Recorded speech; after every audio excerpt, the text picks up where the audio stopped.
Real Virginia is proudly produced by the Virginia Farm Bureau Federation. Since 1926, Farm Bureau has been working to preserve Virginia farms and our rural heritage. Visit our website at vafb.com.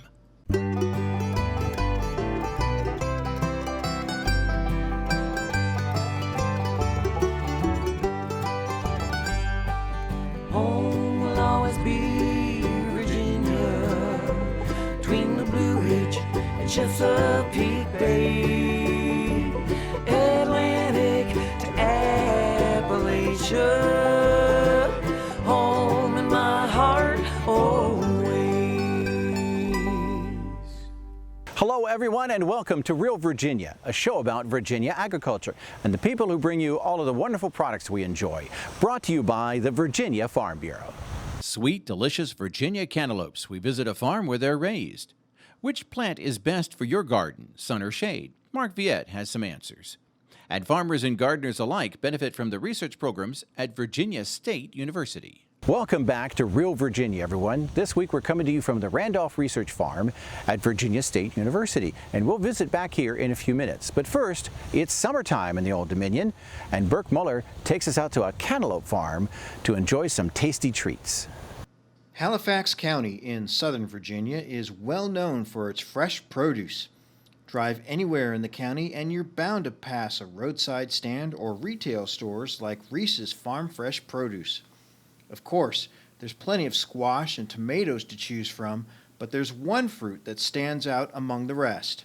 Cantaloupes were what got us in the business, and so that was the first crop that we grew and has been the main crop. Others may be overtaking cantaloupes, but that's been our bread and butter for years. The Reese family has been farming in Halifax County for 4 generations. They opened their retail store, Reese's Farm Fresh Produce, in 1980. Since then, they've expanded to open Reese Farms, a separate business for their 200-acre property where they grow asparagus to zucchini and everything in between. We kept adding other crops, and we grow, and we started in the spring with asparagus, basically, and we grow the zucchini through the summer, and grow a little bit of everything in between. And our probably biggest acre crop is sweet corn now, and then probably pumpkins come in second behind sweet corn, watermelons, and cantaloupes, and we grow various different crops of beans and tomatoes, squash. The retail store brings in cantaloupes and other produce from outside the state when their own crops aren't in season, but they don't taste the same. We usually get some from down south out of Florida, Georgia, South Carolina, but they've been trucked up, and so they're just not quite as fresh. But when ours come in, they just are extra sweet and they're extra big, and people just like them. 40 years ago, Halifax County decided someone discovered that Halifax County had good soil for growing cantaloupes.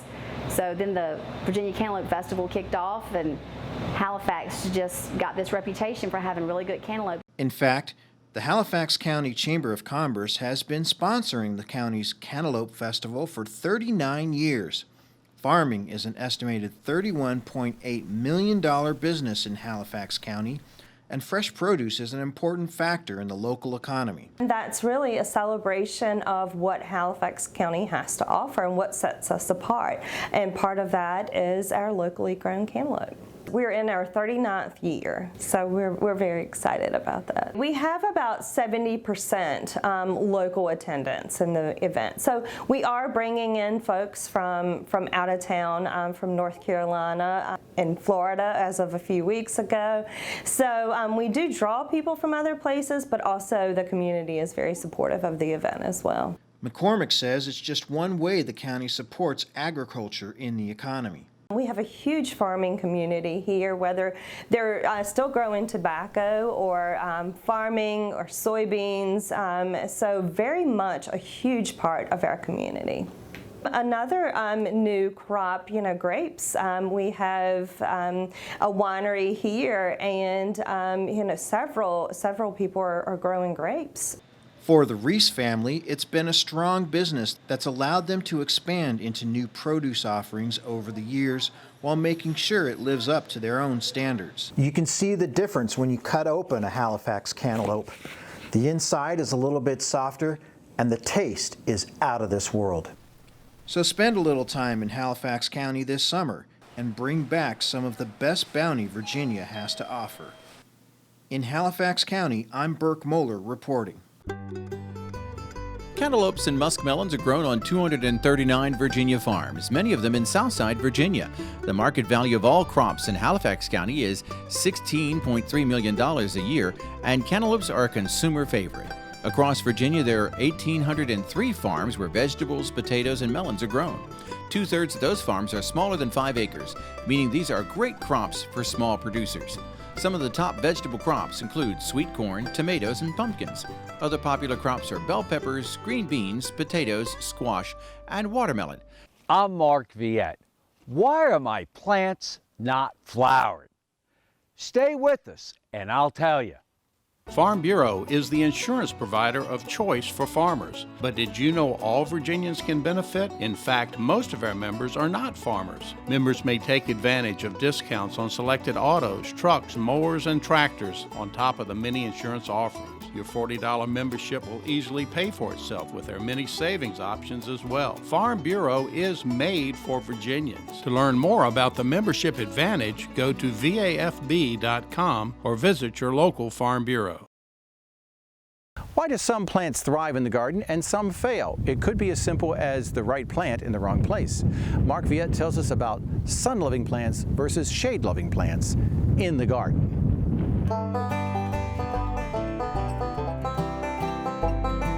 A common question I get all the time is, my plants used to bloom, they used to flower, now they're not flowering anymore. It might be lilacs, it might be rhododendrons, and it might even be peonies. What happens is if your plants don't get enough sun, the sun is what helps produce the flower buds. The sun produces energy for the plants, which is collected through its leaves via photosynthesis, that's the green, and then it helps produce flower buds. But when your plants get too much shade, like this lily, this is a lilium. This lilium should be growing straight up. But if you notice it, it is leaning, falling over, and trying to grow toward the afternoon sun. A couple things to remember. Morning shade, and this is just general. Morning shade is shade. Afternoon sun from 12 o'clock to 7 o'clock is sun. But again, morning sun from 6:30 to 11 or 12 is shade.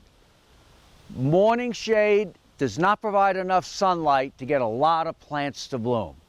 So the next question someone asks, well, it used to bloom in my garden. Well, that is when the forest or trees and shrubs that they planted were small. As those trees and shrubs grow, as you see around me here, they produce a lot more foliage, and that blocks the sun. So I'm going to tell you something that you can do to help increase your sun. One of my favorite deer-proof plants is spirea. This is what happens when spirea get enough sun, they set flower buds. This is what happens when it's too shady. So it's a common problem. Do you want to mention when you're working to opening up your trees and allowing more light to come in, if you have any kind of equipment like pole saws, pole pruners, loppers, never get close to power lines. I almost hit one time. I forgot the power line was above the crabapple tree. But what you're going to do in your garden if you don't have enough sun, and this will work for many of us, right around 2 o'clock in the afternoon, you're going to stand in the garden, look toward the sun, and see if there's any branches that you can take away. If you look here to my left, you can see where I've limbed up many trees. That's the first thing you do. You start at the bottom and you remove some of the branches because that's where you have a lot of leaves. I work my way up. If it's not enough, I remove some of the branches that are higher. I don't recommend getting on a ladder. If you need to hire somebody, it's far cheaper. But by opening this up, I have let a lot more light into this area, and by next year, the peonies, the hosta will be growing better, the iris will be producing blooms, and you'll have a beautiful bright shade garden. Last thing I want to mention, a perfect garden is where you have shady areas and sunny areas. We call that bright shade, filtered shade, or dappled shade. And if you have evergreens, there's some evergreens, I'll take the 30 lowest branches off, and then I can plant plants that will flower in my shade garden. I'm Mark Viette. Join me next time in the garden. For more garden tips, go to inthegardenradio.com. It's salad season in Virginia. Chef John Maxwell uses Virginia peanuts to create a delicious salad dressing next, in the heart of the home. And now, a sneak peek into a day in the life of a Virginia dairy cow. They get their day started. They have some lunch. Get some exercise. Spend time with their friends. And then end their day with dairy sweet dreams. Real dairy, real life, real delicious. It's easy to make a great salad this time of the year, but why not spice up your next summer salad with Virginia peanuts? Chef Maxwell shows us how in the heart of the home.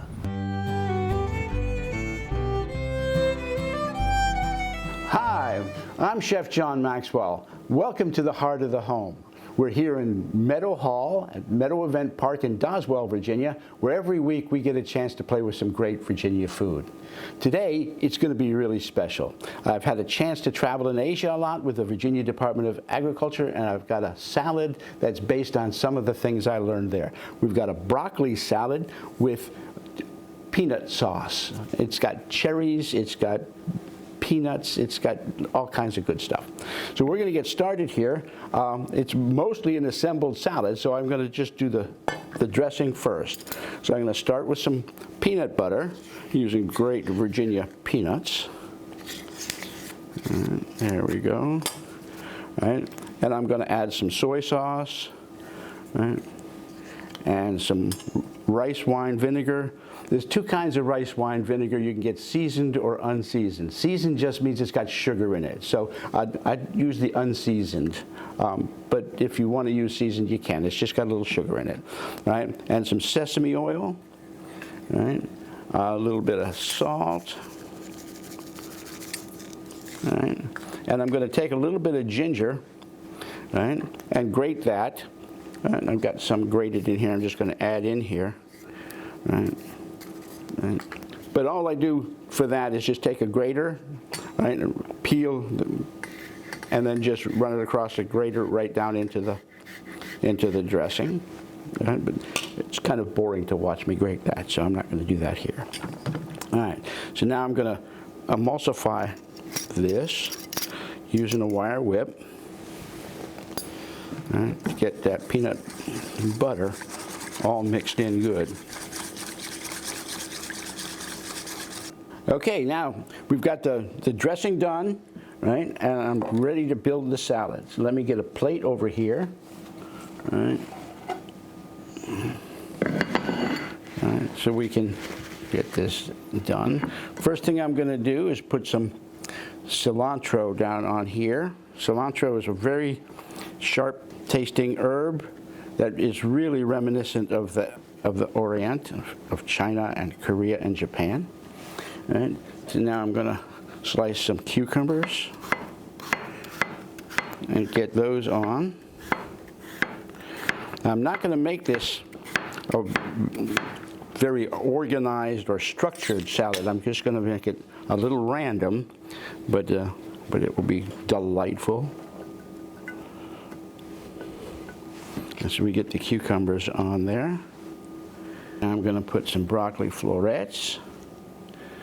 Right. This isn't usually what we think of when we talk about a green salad, right? But it is definitely a green salad. And so let's get the broccoli all on here.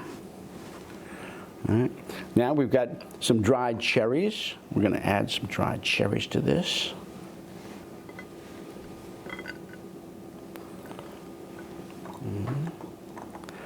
Now, there's a lot you can do with a salad like this.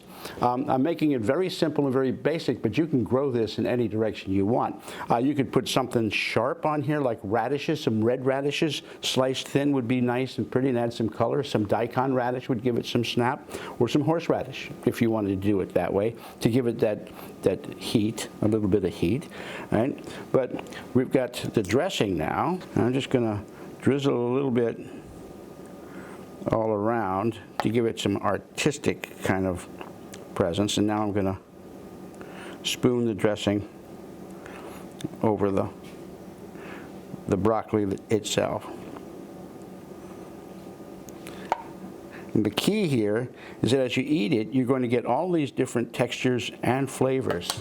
There's some heat, there's some sweet, there's some smooth, there's some crunchy. It's just a real explosion of flavor and texture in the mouth. So this is a broccoli salad with peanut dressing.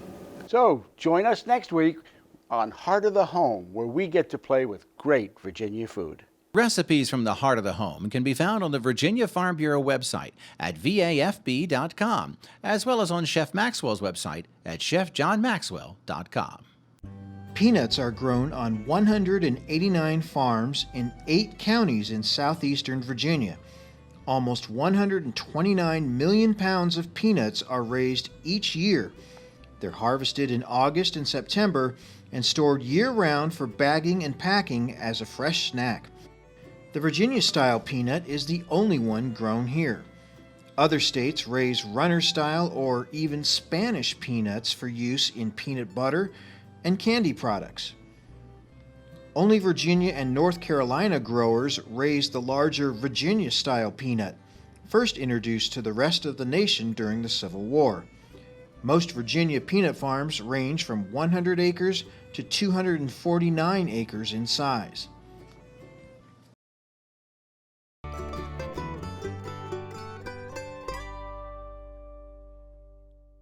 Virginia farmers have been able to take advantage of 2 research farms at major land-grant universities, Virginia Tech and Virginia State.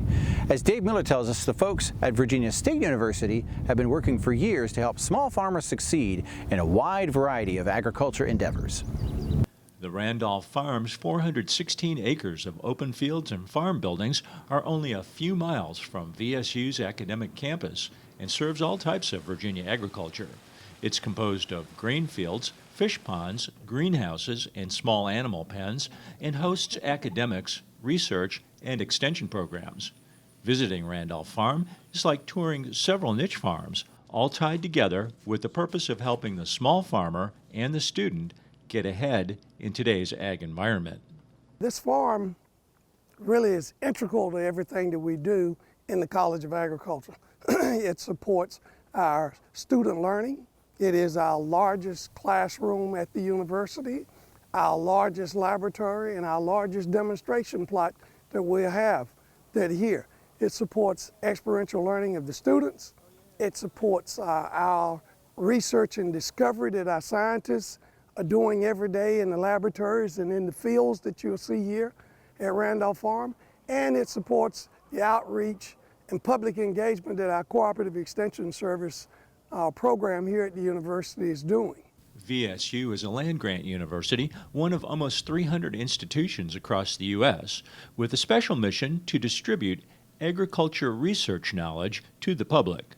Specialists at the Randolph Research Farm study specialty crops like small fruits, hops, and greenhouse products. Virginia's farmers raise close to 63,000 goats and 80,000 sheep.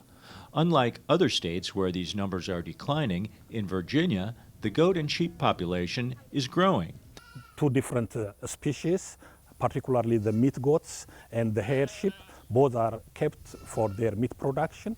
And the meat goat research was the one which was originally started in the year 1996 in response to requests from producers on management practices of meat goats, and also to enable them to exploit the market, the niche market in the eastern seaboard. In addition to agriculture research, VSU stays active in the local community with activities ranging from 4-H youth programs to field days on subjects like growing hops and industrial hemp. Professor Reza Rafi specializes in raising berries, ginger, and niche crops. Our goal is to be able to provide sustainable and profitable solution to our farming communities. For example, blueberry is one of the crops that we have done some market study, and it has shown to be profitable in terms of the production and marketing aspect of blueberry in Virginia. So what's really interesting about blueberry, blueberry is a crop, or is a product, or is a fruit that has so many health benefits. So consumers they understand that aspects of it. So there's a huge market demand for the production or for blueberry in Virginia. There is also a thriving small farmer program at VSU that helps anyone who wants to become a farmer succeed, not just university students. Their research programs help lower-income farmers, small farmers, commercial gardeners, and even urban gardeners. There are regular field days where anyone can visit and see firsthand their latest agriculture research results. We are supported by a mission of federal investment as well as state investment, and these resources and the things that we do are here for you. As a taxpayer and citizen, please come out, participate in our field days. Send your young children, those who are seeking that preparation for tomorrow's opportunities. VSU is positioned to provide them with that and to prepare them for a competitive opportunity. Thanks to the hard work of VSU employees and volunteers, Randolph Farm is an important resource for a wide number of students and anyone interested in building a profitable and successful future in many different fields of agriculture in the Commonwealth. You can learn more about the various research activities at Randolph Farm by visiting ext.vsu.edu. In Ettrick, Virginia, this is Dave Miller.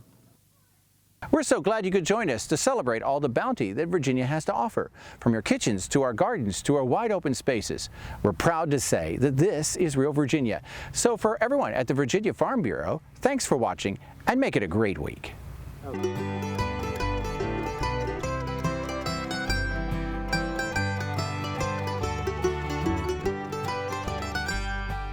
Home will always be Virginia, between the Blue Ridge and Chesapeake Bay, Atlantic to Appalachia, home in my heart always.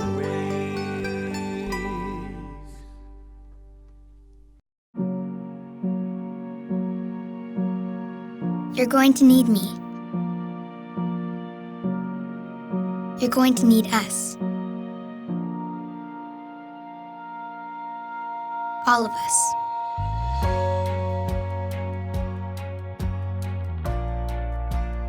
You're going to need our technical skills, our math, our engineering skills.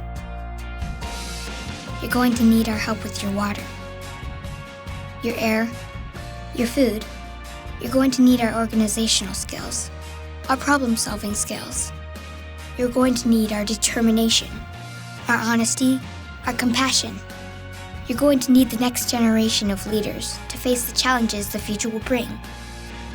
And we promise we'll be there when you need us.